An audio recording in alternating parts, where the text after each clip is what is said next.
Thank you. I like to open with that one.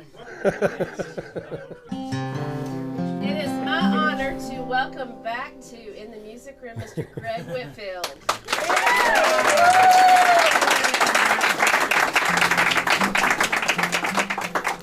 I love a captive audience. Hey, Greg. This is, like Keith was saying, this is like being at home. Feels that way for us because, you know, we stick around and have breakfast. So let me start with this one. I don't do this one often enough, I don't think.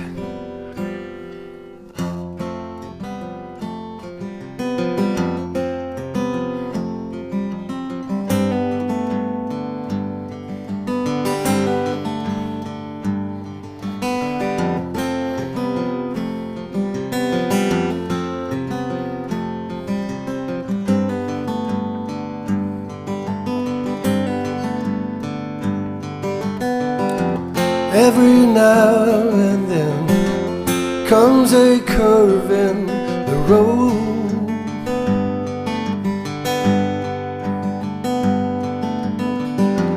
Unexpected, a new direction to go.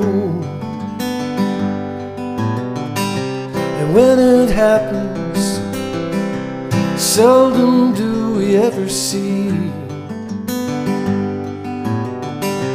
Takes us places we would never want to be,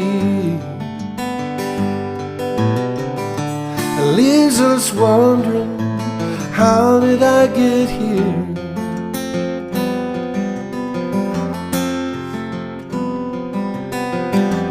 Every now and then it's forced upon us a change,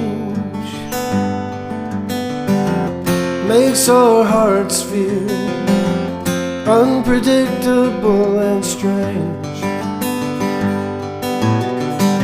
But if our eyes are open wide enough to see, then we can face, accept this new reality, and come to peace with what has brought us here. And here is where I am. Hope God has a plan for me.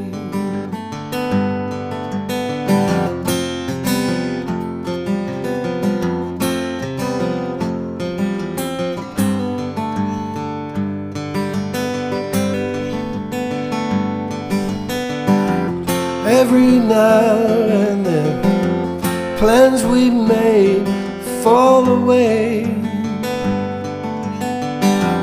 Colors change and paint an unfamiliar day, and we struggle just to make it through the night, but find no comfort in the morning's early light. Leaves us wondering, how did I get here? But here is where I am. Hope God has a plan for me. Every now and then comes a curve in the road.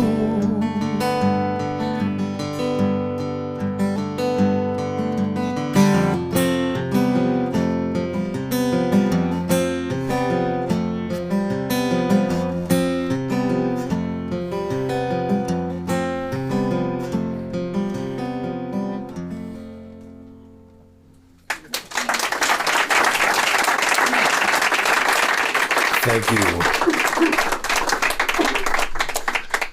I'll do one that I wrote for my mother. She's been gone a long time. 30, so almost 40 years. Well, not that long. I wasn't that young. Yeah, 30, 35 years. So.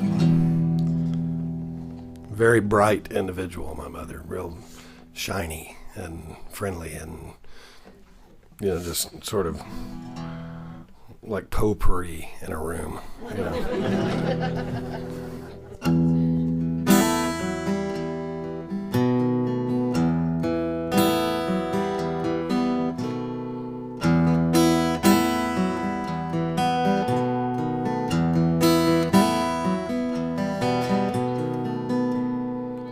Summer sun came to shine for a time. Now she's gone. She's come and gone. Precious one, you were mine for a time. Now you've gone. You've come and gone. But the warm summer breeze still remains in memories, and even now she blows a breath of life in you and me. And weather may darken the skies, but there is a time and place where summer never dies. She's saving a place in time for me.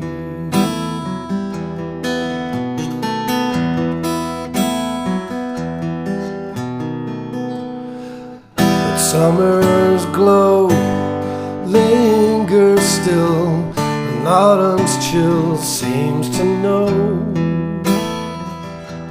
It seems to know.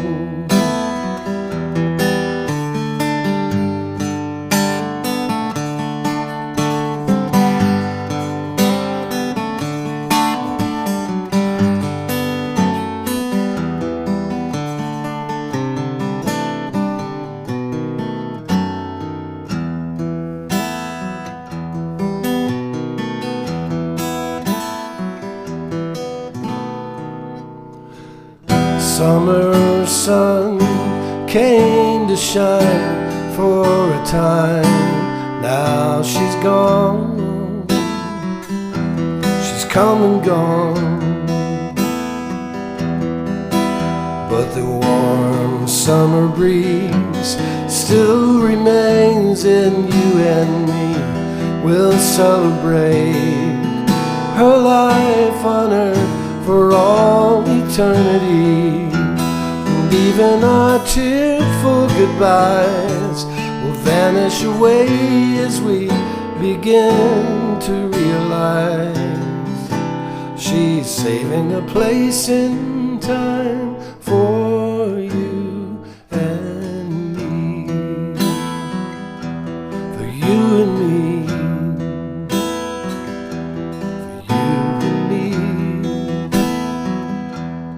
You and me.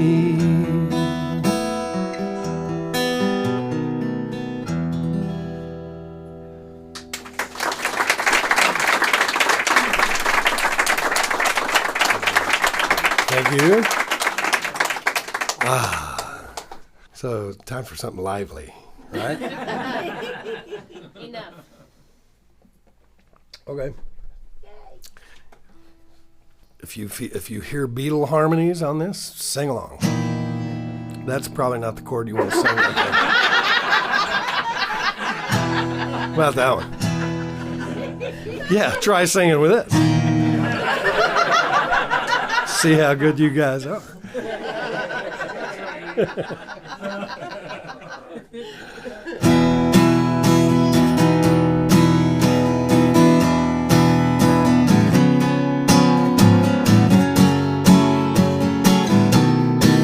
It's enough to be loved. It's enough to belong to someone like I do. It's enough to be loved when the one who loves you more than life. just like you do. When the world turns too fast and the future has become the past too soon, it seems that with you time is still and your touch can warm the coldest winter chill. Enough for me. You give me all that I'll ever need.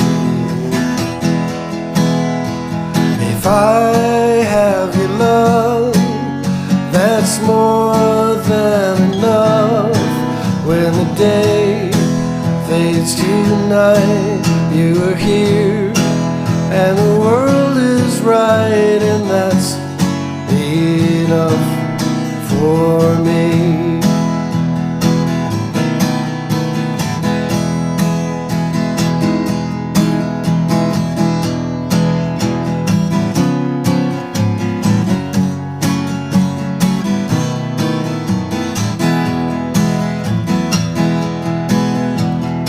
You give me all that I'll ever need.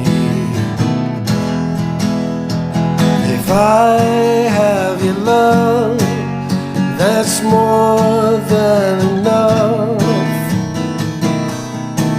When the clouds hide the sun, there is light in your eyes that shine, and that's enough for me.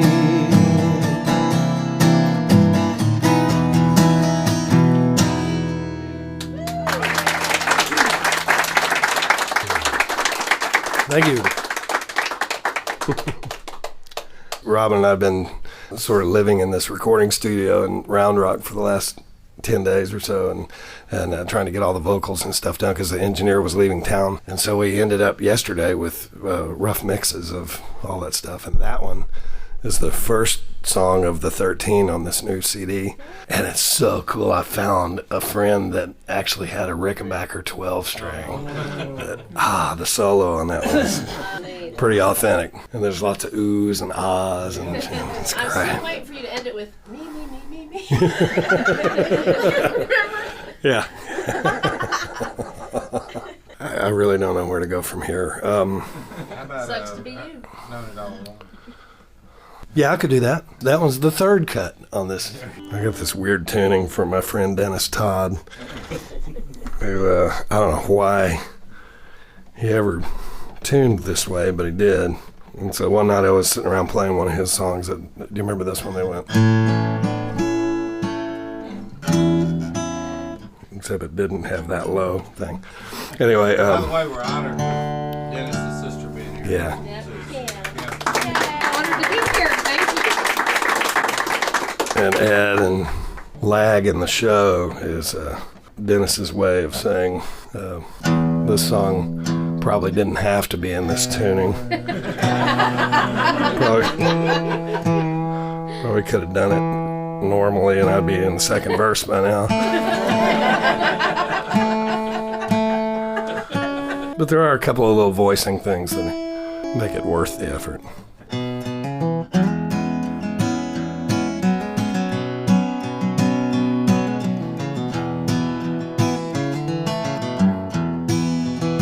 There ain't nothing like a back porch and a second cup of coffee on a summer Sunday morning with the radio on, and my thoughts tend to wander to nowhere in particular while I begin to hum along to an old love song. I wonder what it'd be like if I ever won the lottery. I wonder what I'd spend that kind of money on, 'cause there's nothing on my wish list that I don't already have, and I've had it all along. I know I'm a simple man, and I like to have my downtime. Not much holds a candle to a lazy afternoon. And I don't recall the last time I was ever in a hurry. And I don't recall the last time that I wanted something new. The old car's running pretty well, got a little money put away, and the woman that I love knows all the words to my songs. Can't say that there's anything that I really gotta have, 'cause I've had it all along. That's not to say I don't enjoy a road trip now and then, but it don't take too long before I'm headed home again. To the glider on my back porch, and a cold can of Heineken, and the woman that I dream about sitting by my side. We listen to the birds sing as the sun slowly fades away, and the day begins to give way to another summer night. Some say that I might be a little undermotivated, but I tend to disagree.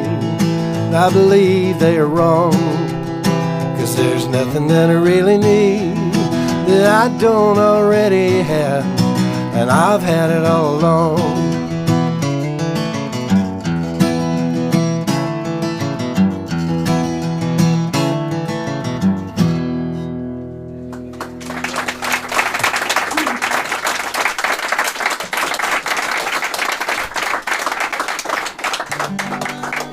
I don't think I'm going to need that on the next song, but before too long, I'm going to recruit one of you guys to get that for me. I think I'll utilize this drop D here and do this is an inspirational song. So get ready to be inspired. This will change the way you look at things. No, it probably won't, but it's just a song. It's not going to redirect your life or anything, but all right, here we go.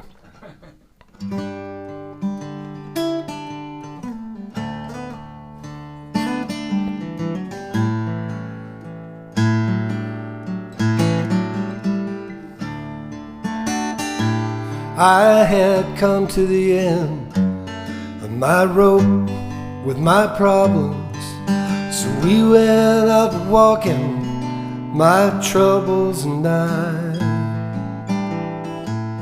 And in a downtown back alley, I met an old man with nothing but holes in his shoes and a smile in his eyes. He said, "Son, what's your trouble? You look like you're dying." Well, I began to walk past, then I turned to ask why. That a man who had nothing but the clothes he was wearing would look at the world through a wealthy man's eyes. And he said, "Son, I just don't see. The glass is half empty. The sun's gotta set if you want it to rise." And I rejoice in the fact that the thornbush has roses, and I look for the patches of blue in the sky.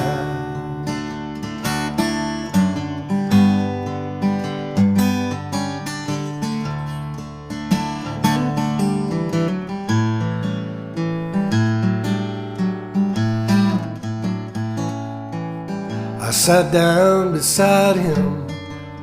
We talked of the places and the people that he'd known as the hours slid by. My troubles flowed out of my soul like a river, and I stood to leave. He looked into my eyes. He said, "Son, don't forget you can see what you want to." He gave me a smile as I turned to go. But when I looked back to thank him, that alley was empty, except for the echo of the words that he spoke. He said, son, don't be thinking the glass is half empty. The sun's gotta set if you want it to rise. Just rejoice in the fact that the thorn bush has roses, and look for the patches of blue in the sky.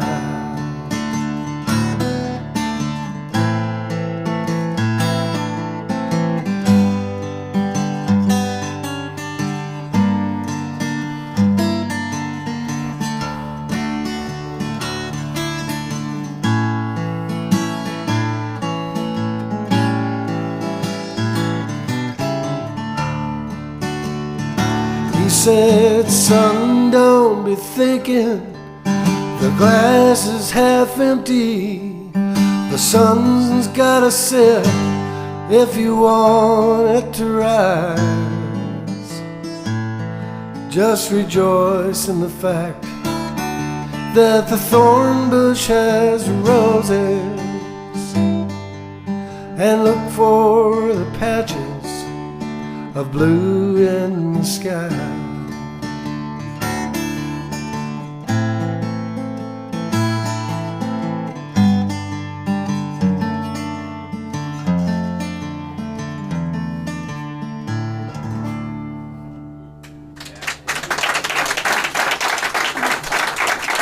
Thank you. Feeling inspired? That one came from an incident where I was stuck at a malfunctioning red light right across from the downtown Austin police station, which is a bad place because your only option really after a while is to run it. And given where I was, that didn't seem to be a very good option. And so I just sat there getting pissed off. And then I looked up and saw two homeless guys that were just having a great time. And I thought, that's just not right. You know, those guys are in a better mood than me. There's no reason. So that's where that one came from. My brother told me one time, my brother's a retired Episcopal priest. We were talking about marriage one time, and he said, you know, marriage is 80-20 on a good day. I thought that was great. I love it. I cracked myself up.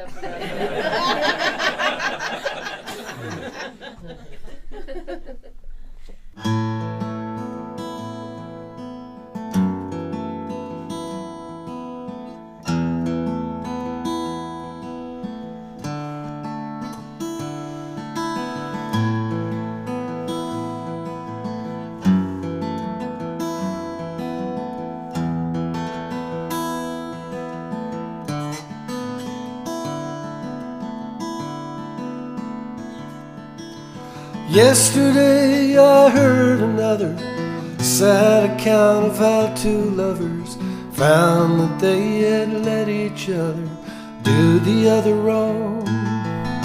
A love they knew would last forever could have kept them both together, but now they're thinking something better just might come along.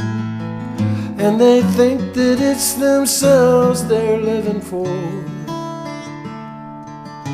But every sun that rises sees them cry a little more. But I believe it doesn't have to be that way. Love is won or lost by little things along the way. Don't count on equal giving, or you wind up keeping score. And you wonder why you don't laugh anymore.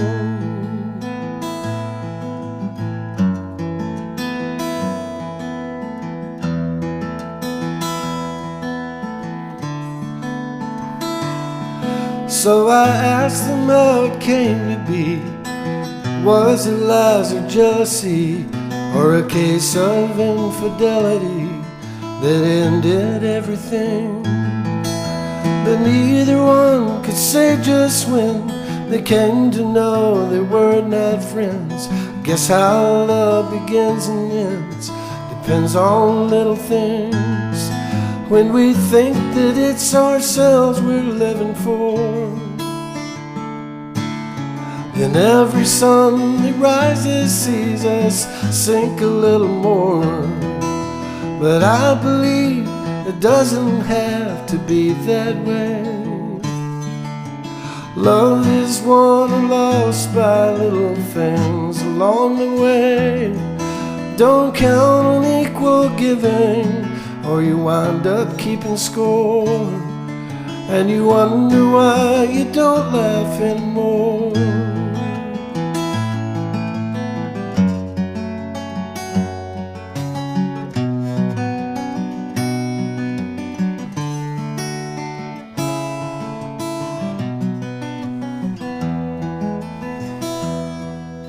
But I believe it doesn't have to be that way.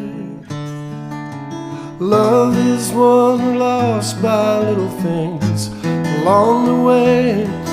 Don't count on equal giving, or you wind up keeping score, and you wonder why you don't laugh anymore. And you wonder why you don't laugh anymore.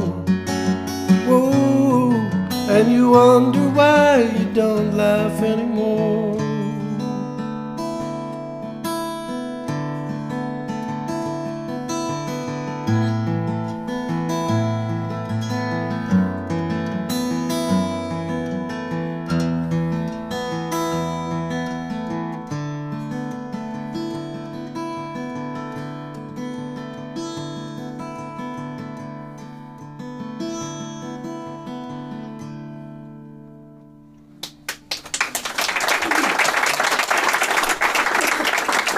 Thank you.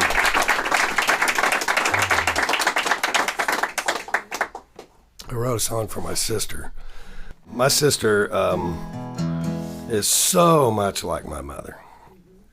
I mean, in a million little ways. And it's so cool to be around her because it's, you know, it's like being around Mom. And so I wrote her this for her birthday. Is this a birthday gift? I usually try to couple the writing of a song with an event that I'm supposed to get a gift for. Because really, it's a pretty cool gift when you think about it, and it's the gift that keeps on giving, really. So I'm thinking that maybe I'll give her this new recording of the song next birthday. You can't milk it that much, but anyway. This is called What They Say Is True.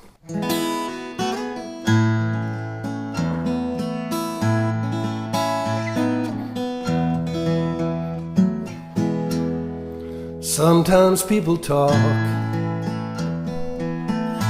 of things they do not know, and mostly they're wrong, and that's how rumors grow. But I've heard what they say when they speak of you. This time they're right. What they say is true. You light up a room just by walking in. You wear your mama's smile. You're everybody's friend, the keeper of the flame. That's how they think of you. Well, this time they're right. What they say is true. Sometimes it's like she's never really gone. 'Cause she left you behind to carry on. In all the little ways she can make you feel at home. It seems you've learned them all and made them all your own. And everybody says they see her in you. Well, this time they are right. What they say is true. Sometimes it's like she's never really gone. 'Cause she left you behind to carry on. And everybody says she still lives in you. Well, this time they're right. What they say is true. You keep her alive, and what they say is true.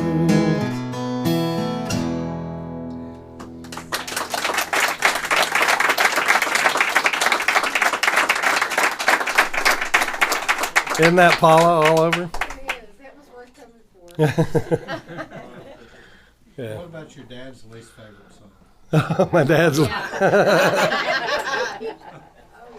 You know, that still perplexes me because he was a big Jimmy Buffett fan, and you know, I've seen him sit there in the living room with a glass of wine singing "Why Don't We Get Drunk and Screw." So. But did he do it well? Yeah, I mean, you know, with gusto, and it wasn't just the marimbas that he liked. It was, I think he admired Buffett's cleverness. But when it got around to me recording anything that was, this is the last cut on the GW record, and so when I gave him a copy of it, and it was all finished and packaged up, and I gave him a copy of it, and I get a call about 2 a.m. And I thought somebody died, you know, because your dad doesn't call you at 2 a.m. unless somebody died, you know. So which aunt was it, you know? And he goes, "I'm a little uncomfortable with track 12." And there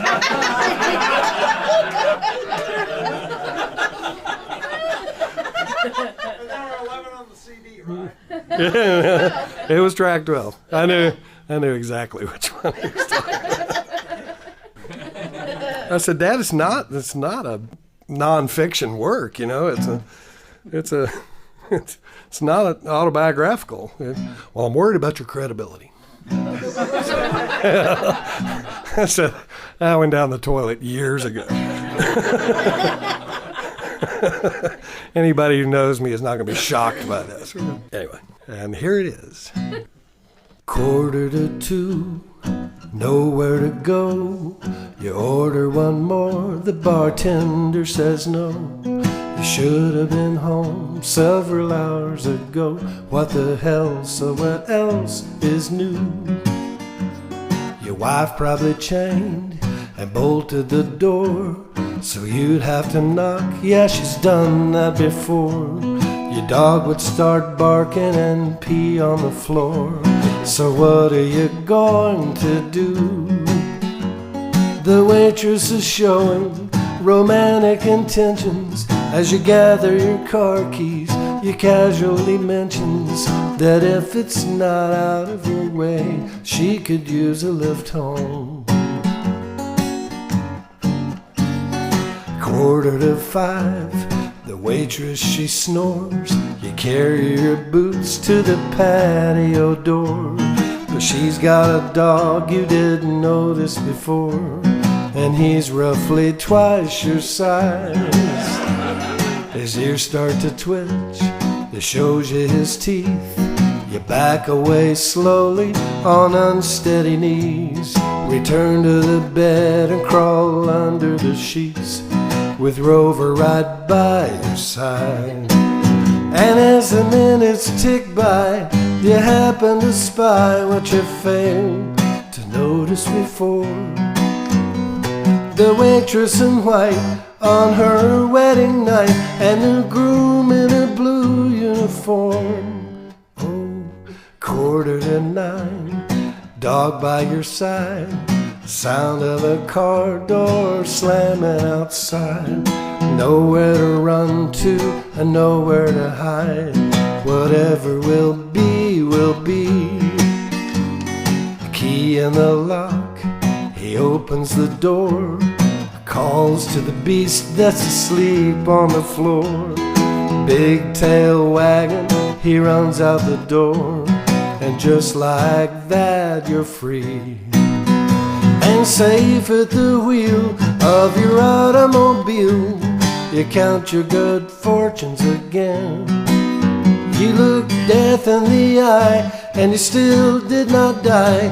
Now don't it feel good to gamble and win? 9:45, you're finally back home.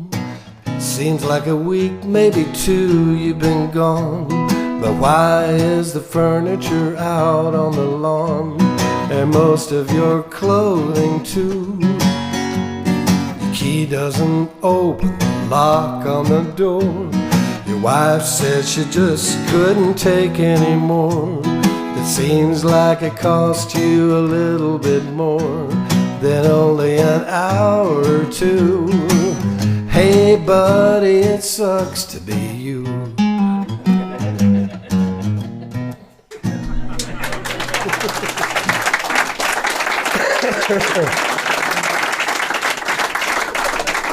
So there you go, track 12. That one kills me. You got a Martin song in you? The song that Helen is asking for and that I'm about to play was inspired by, years ago I went to a little town in northern Arkansas called Mountain Home, Arkansas, right up on the Missouri border. Nothing to do. Really pretty, but nothing to do. And so we go into what constituted the downtown area, and lo and behold, there was a music shop. I'm thinking, perfect, this is great. I can go in there and play guitars. I walk in, a little skinny shop, all dulcimers on this wall, all banjos on that wall. I'm thinking, well, why am I not surprised, you know? And I walk up to the counter, which is at the far end, and look up, and there, hanging on the wall behind the counter, is this beautiful 018 Martin. And I looked and I thought, well, man, if you're going to have one guitar in your shop, that is definitely the one to have. And I asked about it, and they said, oh, no, it doesn't. It's not for sale. It doesn't belong to us. It belongs to an old lady in town. She pulls it out every now and then and you know, brings it in, and we wipe it down and put new strings on it, and then she takes it back home and shoves it under the bed again. So I called her. I got her phone number, and I called her. And it turns out that her late husband had bought it for her in 1939, I think, in Hawaii on their honeymoon. And she had always intended to learn how to play it, but she never did. And so she just kept it safe in the case under her bed with the original sales receipt, which made it worth about $200,000. And she didn't care how much it was worth. It just a sentimental thing to her, you know. She wouldn't let the grandkids touch it because I told her that was smart. Anyway, but it bugged me. It really bugged me. You know, it was nice talking to her and everything. This beautiful guitar, but it had spent its entire life in the case. Oh man, what a waste. It haunted me, bugged me. So then I got to thinking, what would it be like to be that guitar, you know what? Or any guitar, really. So I sort of conjured up the life story of a Martin of about that age. And this is called Martin's Song.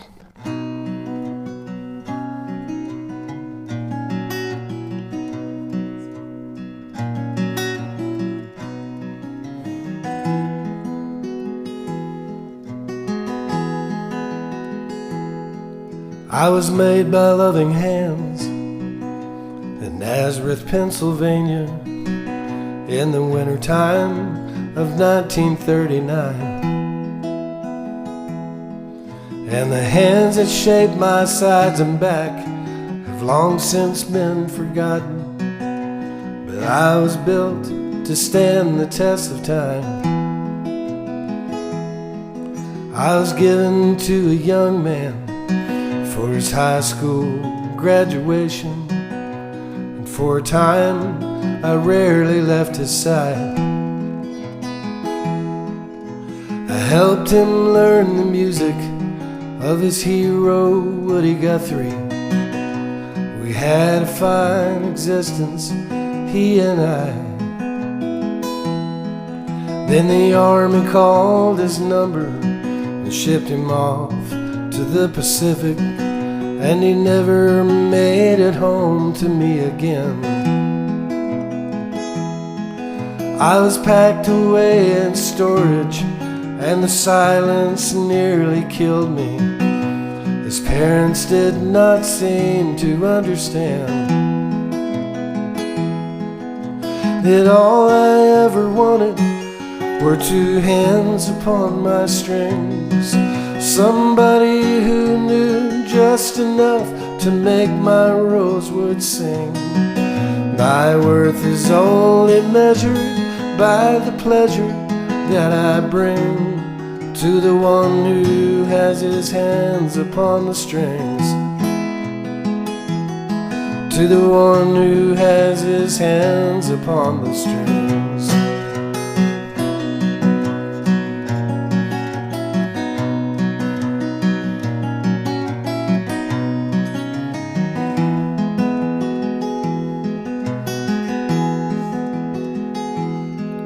Well, I ended up in Nashville, where an aging country singer paid a fortune just to hang me on a wall.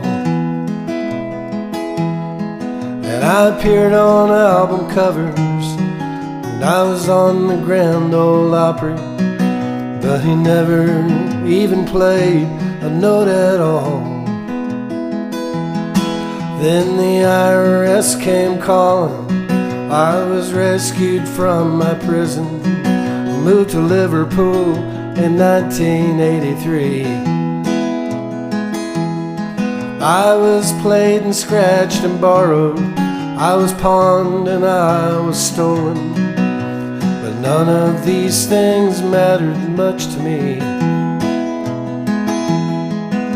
'cause all I ever wanted were two hands upon my strings, somebody who knew just enough to make my rosewood sing. My worth is only measured by the pleasure that I bring to the one who has his hands upon the strings, to the one who has his hands upon the strings.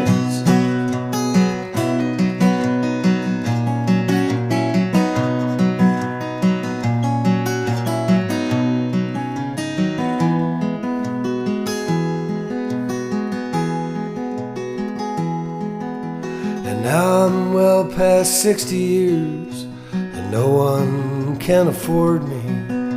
I'm photographed, but rarely ever seen. Well, I would rather end up firewood than to hang in some museum. Won't somebody come and play a song with me? 'Cause all I ever wanted were two hands upon my strings, somebody who knew just enough to make my rosewood sing. My worth is only measured by the pleasure that I bring to the one who has his hands upon the strings, to the one who has his hands upon the strings.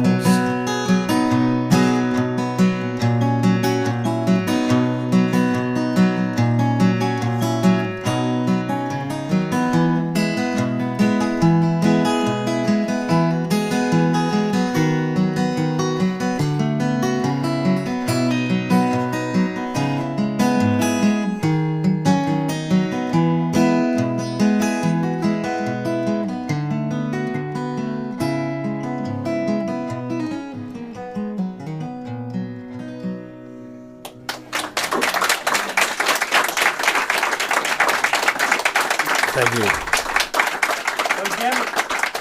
Did you ever send that song to the old lady? No, she probably died before I finished writing it. Too bad. Let me do one more, and then we'll take a little tiny break, and then we'll come back, and I'll play all the good ones. Saving, what was it? Mitch Hedberg said, you don't want to be like pancakes. You don't want to be all great at the beginning, and then by the end you're sick of them. Give the S song. Oh, you want to end with an alpha song? Yeah, tell them about. Oh, we what could. you- Okay, well, Doing something. well, now we get to see. There's another set. The song that Helen is talking about is from a children's CD. Y'all don't know. Well, yeah, you probably do. But I'm a kindergarten teacher. I know you can tell by looking. You spot us a mile away. We're at the mall buying plastic containers. No, I actually have been a kindergarten teacher for over 20 years. I like to play them music, but it has to sort of fit into the curriculum. Because Bob Dylan is not in the curriculum, it turns out. You got it. But I mean, you can teach them extra stuff, which I Happy do. birthday. Yeah, happy birthday to you.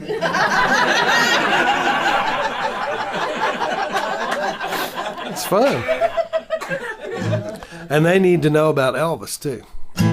They need to know that all Elvis songs stop and then they start again. Anyway, but I digress. The song she was talking about is from a children's CD that I did called Alpha Songs, that has a song for every letter in the alphabet, even X. You wouldn't think you could write a song about X, but there is one. But the one that Helen wants to hear is a sing-along about the letter S. And so I'm counting on you. If Helen is the only one singing, we've got a problem. And you're going to know it. When your part comes, you're going to go, oh, yeah, that's a no-brainer. In a sleepy southern suburb lived a snake named Samuel South, with his 7 serpent sisters in a 7-story house. And the house was something special. For a snake it was the best. Samuel South himself designed it in the shape of letter S.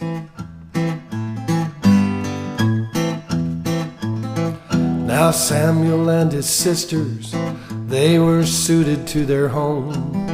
Since they themselves were S-shaped, they could slither, they could roam up and down the S-shaped staircase, past the kitchen's curvy walls, to the squiggly S-shaped bedrooms, down the squiggly S-shaped halls. And on Saturdays and Sundays, when their supper time was done, they all would gather around the fire and sing this song. Here's your part.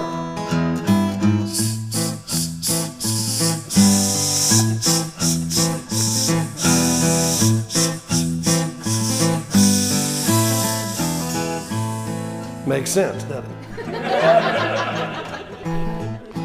Well, the neighbors were complaining, 'cause they soon got pretty tired of the song the snakes were singing weekend nights around the fire. But a snake can only make one sound, the sound of letter S. So when Samuel and his sisters sing, it always sounds like this. Here we go.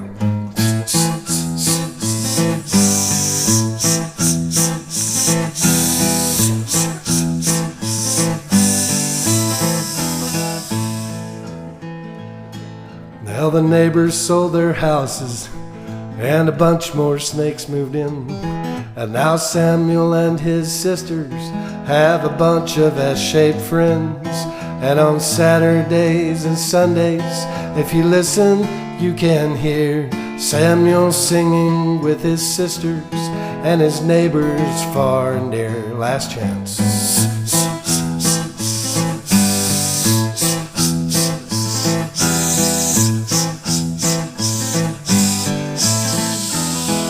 Let's do it again. Let them hear you outside.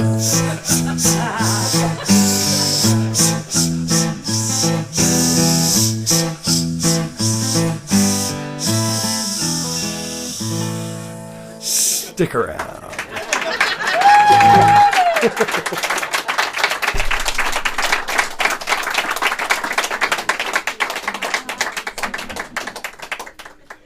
Y'all were great.